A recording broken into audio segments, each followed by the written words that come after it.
It is I, Lazar the Lionheart, ready to fight crime, injustice, and all forms of persecution. Nobody can stand up to the might of the fearless, four-legged figure who stands in between the good people of the world and all those out to hurt them. If only that were true. Lazar, my friend, your mom said you were up here putting something together. What have you done to yourself? I like your costume. Are you in a play or something? No, Jingles. I am Lazar, the Lionheart, superhero and protector of the universe. I exist in a time when all kids are born to be protectors of the world, and we all have magnificent powers to help protect those we care about. A noble existence for sure, my friend. This is the week your favorite comic book comes out, isn't it? What is it again? Teens of Tomorrow? The Kids of Justice? No, you were right the first time, Jingles. It's the Teens of Tomorrow, where all kids group together to fight off ignorant adults who don't know how to protect society or the world we live in. It is us, the Teens of Tomorrow, who help save the world for future generations. How do you do that, Lazar? In many different ways, Jingles. Some of us can fly. Others have control over the elements, fire, water, or the air.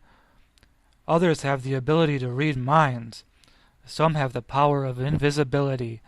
Many others have super strength and are impervious to any kind of attack. That's what I have, Jingles. Nothing can hurt me. I am indestructible. Of that, I have no doubt, my friend.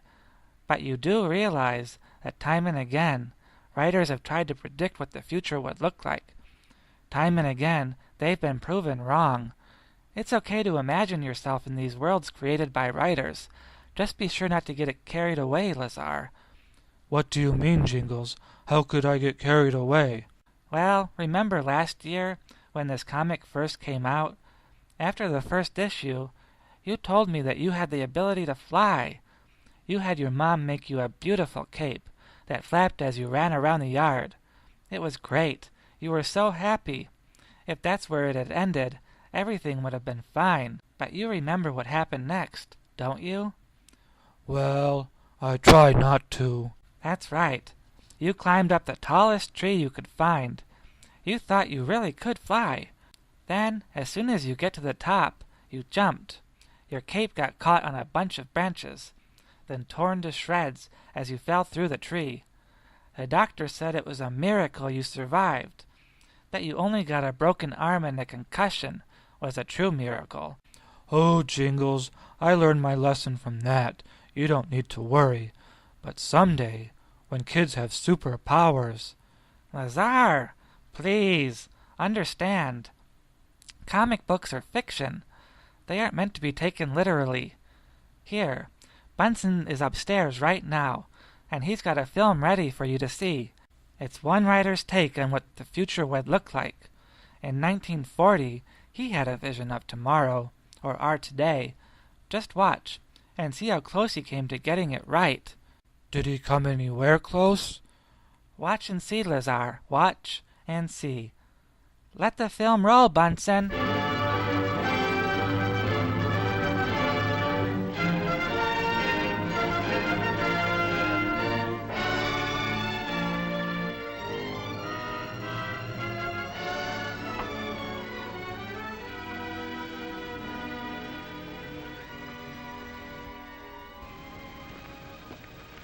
There, miss. You see, the heterodynes are feeding back into the stimulus reaction activators, causing non-snaps of the motor control resistor units.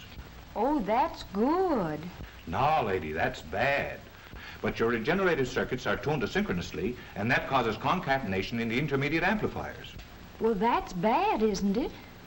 No, that's good. From now on, I don't think there'll be the slightest trouble with your robot. Your domestic problems are completely solved. Well, thank you very much. That's perfectly all right. And if there's anything else you want to know about your robot, don't hesitate to give us a ring. Good day.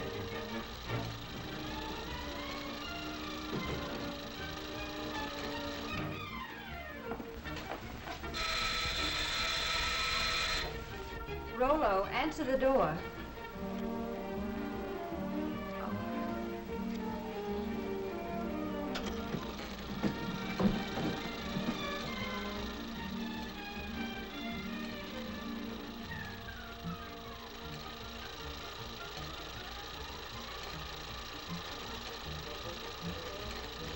Sign here.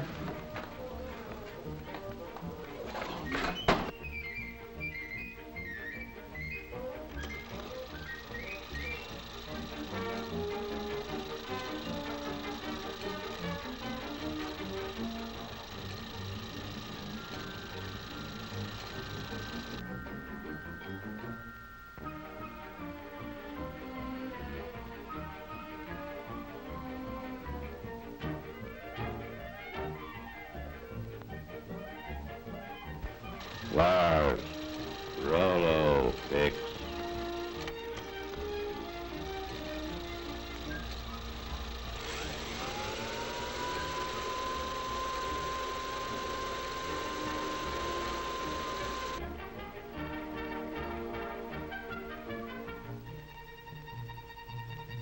Yes, ma'am. Rollo, get.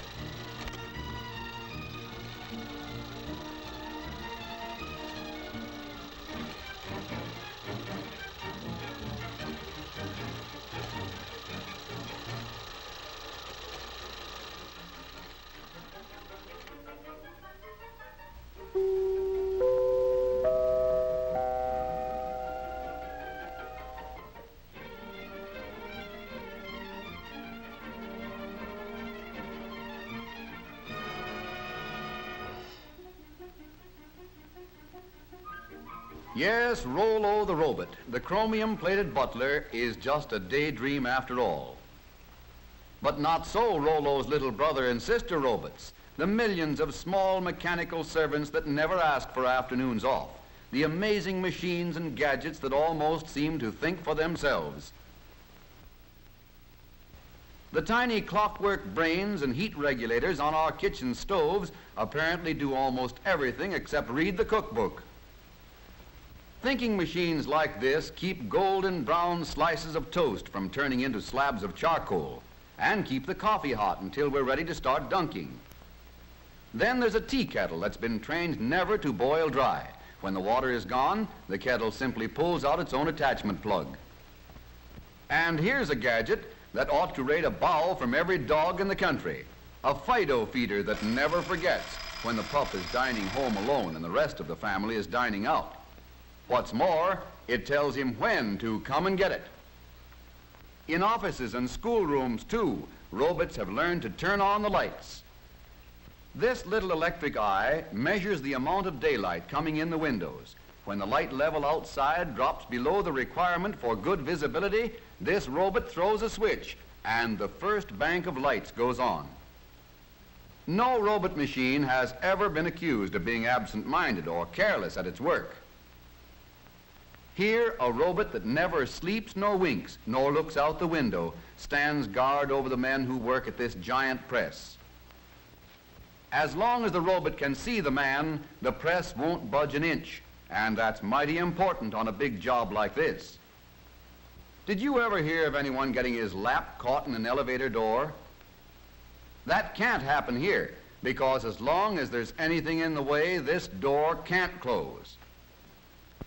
Step back, please. There's plenty of room in the rear of the car.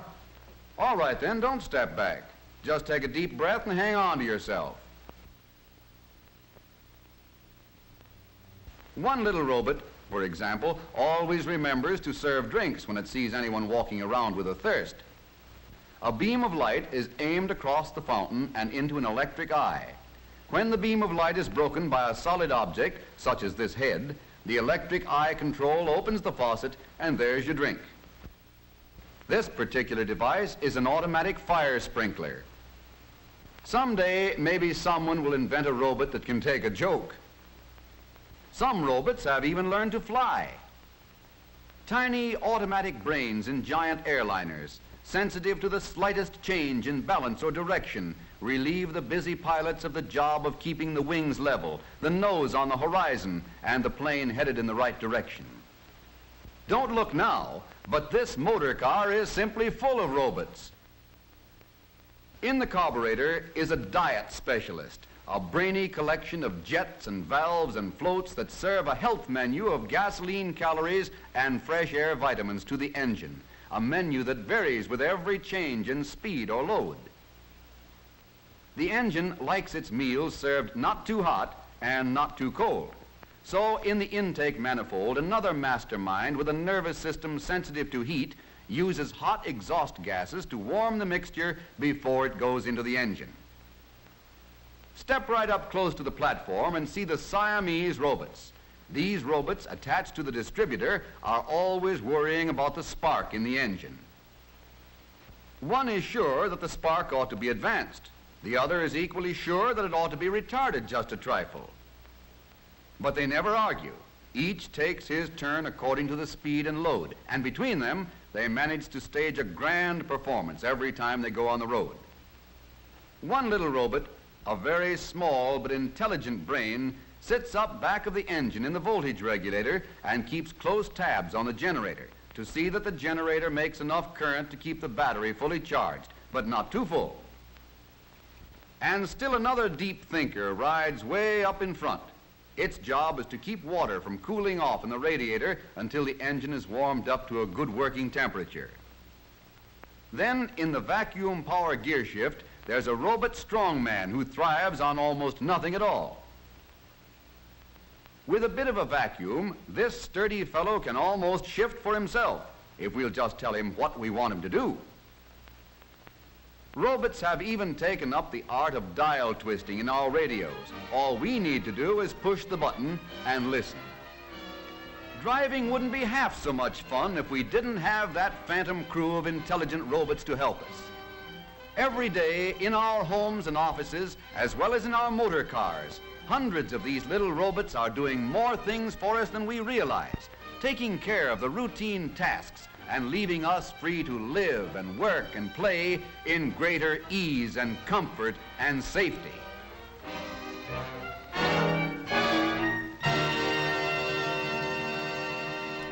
Boy, the future sure did look a lot like 1940, didn't it? Indeed it did, Lazar. When I came over to your house, your mom let me in. Where's your robot? You know we don't have a robot. But this film said we'd have them by now. Robots who could water with their fingers, vacuum with their feet. The writers and producer of this film said we'd have them by now. What went wrong? I don't know, Jingles. What? Just that having a robot that big, that complicated, it wasn't practical.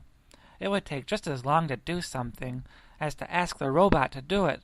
Sometimes the robot, it took longer to complete a task than if a human had done it themselves. This was just one instance of a writer guessing what the future would look like, and being dead wrong. We look back on this film and find it more sad than funny. But the teens of tomorrow, that's at 100 years from now. Maybe. No maybes, Lazar. If there's one constant to predicting the future, 5 years from now, 10 years from now, 100 years from now, it's that most people overguess themselves. Overguess? Yes, Lazar. They forgot. Progress takes time. Those who predict the future seem to think we can go from horse-drawn wagons to flying cars in the space of a few years. Such transformations happen slowly and over a long period of time. I know it's nice to think that someday soon we'll be able to fly or walk through walls. But the fact is we have nothing like that now. If we want to fly, we have to get on a plane. If we want to walk through a wall, we have to knock a hole in it first. It will be centuries before humans have either of these abilities. Even the ability of great strength and being impervious? Yes, Lazar, those as well. Perhaps one day, 1,000 years from now, men will fly through the air like a bird, be impervious to bullets and bombs, but we won't see that in our lifetime. Here, Lazar. Bunsen has another film set up for you. It's not as entertaining as the last one, but it is practical. It will demonstrate how transformation in technology is a step-by-step process. Any great advancement is nothing more but many small advancements grouped together. Bunsen, roll the film.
All passengers must leave the train at this terminal. Round-trip passengers turn to your left as you leave the train.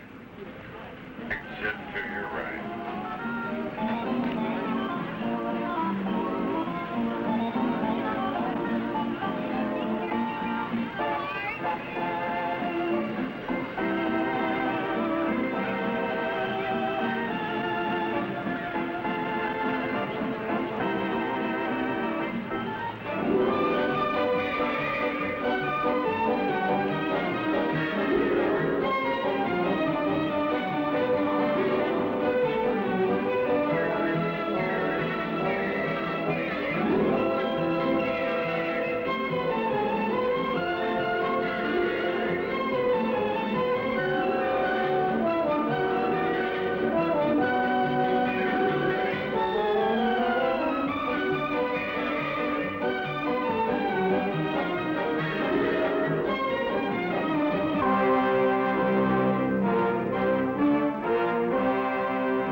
Here is a world of communication, tailored for your needs of today and tomorrow, bringing together all people in a new era of understanding.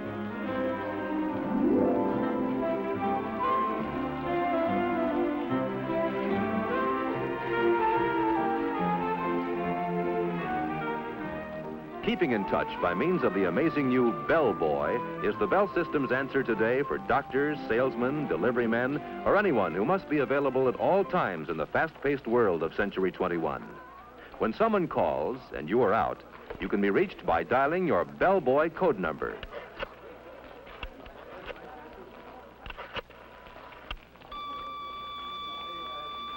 When you get a signal on the Bell Boy, you can go to a phone to call your office or home and get the message. This is the automatic dialer. Just listen for dial tone, insert a number card, and press the start bar. The Bell System automatic dialer dials for you more quickly and easily than you can do it yourself. Numbers you call frequently can be punched on small plastic cards. Pick a city, then see how fast direct distance dialing really is. Dial the area code, then the weather report telephone number. Presto, instant weather. With DDD, most calls go through in 20 seconds or less. Here you see the Bell solar battery in action, turning light into electricity to run this display. Solar batteries are used to convert sunlight to electrical power and make our satellites talk back from outer space.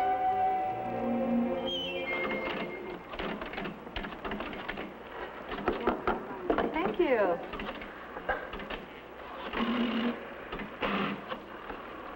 Hi, this is the Bell System's new touch-tone dialing. With this indicator, you see how many seconds you save the new way. Let's try it. Okay, I'll race you. Ready? Go.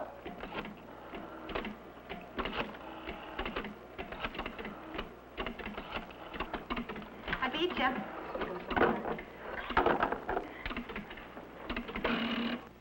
Welcome to our exhibit. I'm glad to have this opportunity to tell you about the telephone switching center of tomorrow. The electronic central office, which is made possible by the magic of the transistor and other tiny but amazing devices invented by the Bell Telephone Laboratories. Imagine, if you can, an electronic brain operating at millionths of a second speeds. I say brain because the new electronic central office will almost think for itself. It will not only carry out instructions you dial into it, it will also remember instructions you provided earlier. These memory features will offer many convenient services I'm sure you'll be delighted with. For one thing, you'll be able to reach frequently called numbers by dialing only 2 digits. All you'll have to do is give the telephone company a list of the numbers you dial most frequently. The electronic brain's memory will do the rest. To see how it works, please watch the screen.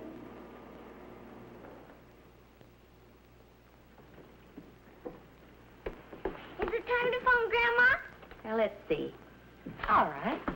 Now, let's say you want to call your mother, who lives in Des Moines. You call her fairly often, so the telephone company has assigned 53 as your special number for making this call.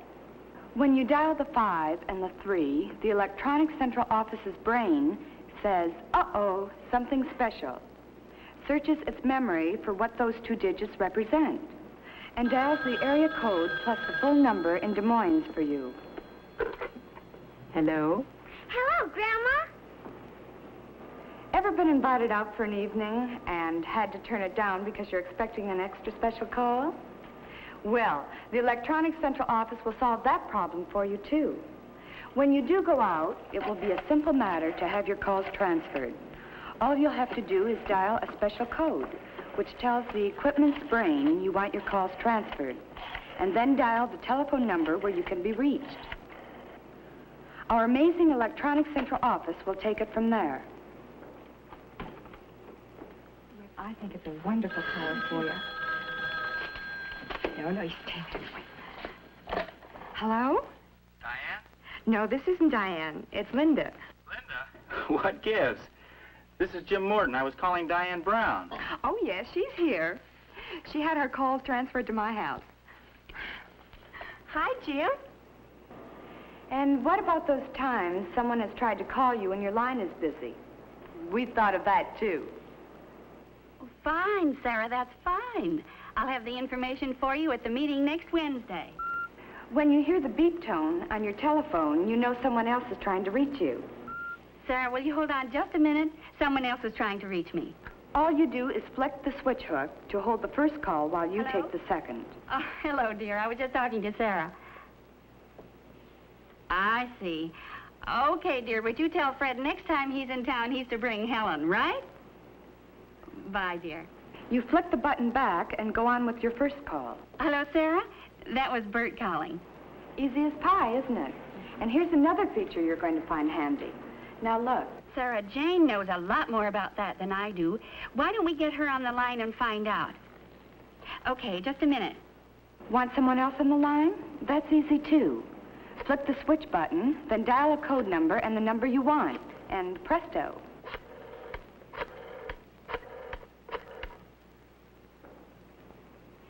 Hello, Jane? This is Martha. Listen, I have Sarah on the line, and we want to know what to do about... As we look to the future, we see many extras for tomorrow's telephone users. One day, you may be able to call home and automatically turn off the oven. Or, from a public telephone a couple of 100 miles away, turn on your home air conditioner and have the house nice and cool when you return from your hot trip. It may even be possible to call and water the lawn during that dry spell when you are many miles away on vacation.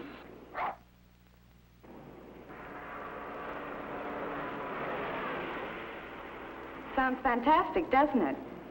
But it is all possible because of the basic research our scientists and engineers at the Bell Telephone Laboratories are doing to make your service better day by day. From their work has come breakthrough after breakthrough in science, providing the intricate devices that lie at the heart of your telephone service of tomorrow. Through the invention of better things, we are trying very hard to give you the kind of telephone service you want and need. And we think you'll agree, after seeing the many exhibits we have here, there is no end to telephone progress now or in Century 21.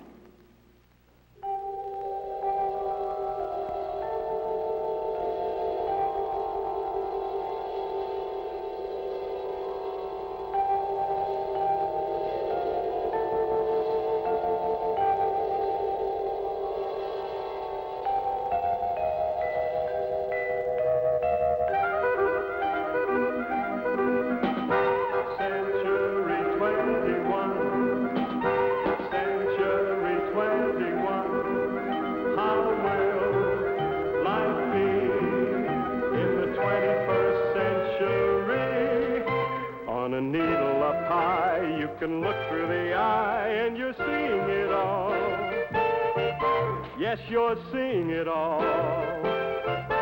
As the present unfolds, what the future beholds, you're elated, fascinated.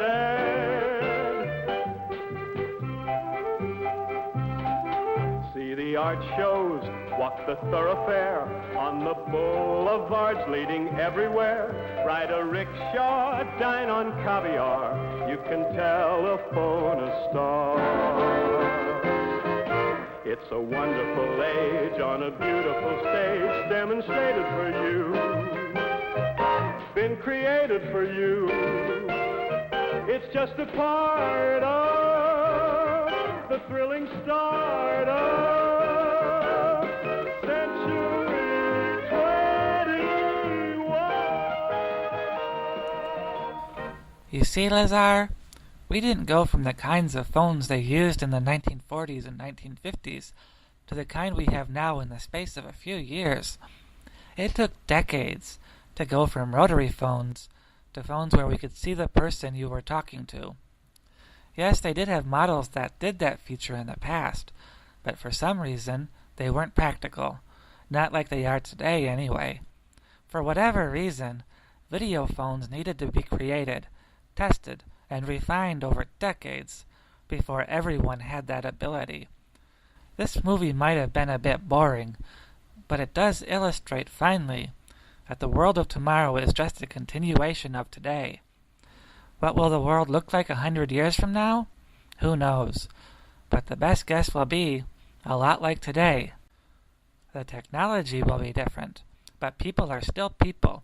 They will eat, sleep, wear clothes, and head off for a little rest and relaxation on weekends. Yes, I see what you are trying to tell me, Jingles. But it's so much more fun, comforting, to believe that the things I see in comic books are possible. How I'd love to be able to jump into the air and escape sometimes. How I would love muscles of iron, so I could stop people from being hurt. How I'd love to have great hearing, and know all the people who are around me, even if I couldn't see them. If only such things were possible. Are you all right, Lazar? You seem kind of sad. It wasn't my intention to discourage you, or hurt your feelings. If I did, I'm extremely sorry. I only wanted to prevent you from getting hurt. I didn't want you to have to spend 2 months in the hospital again. Oh, I know that, Jingles. You're my friend, and I know you only have my best interests at heart. It's just that, well, I guess I should take this costume off. No use pretending any more. I'll be right back, Jingles. Whatever has happened to Lazar? I've never seen him act like this before. What on earth could be troubling him so much?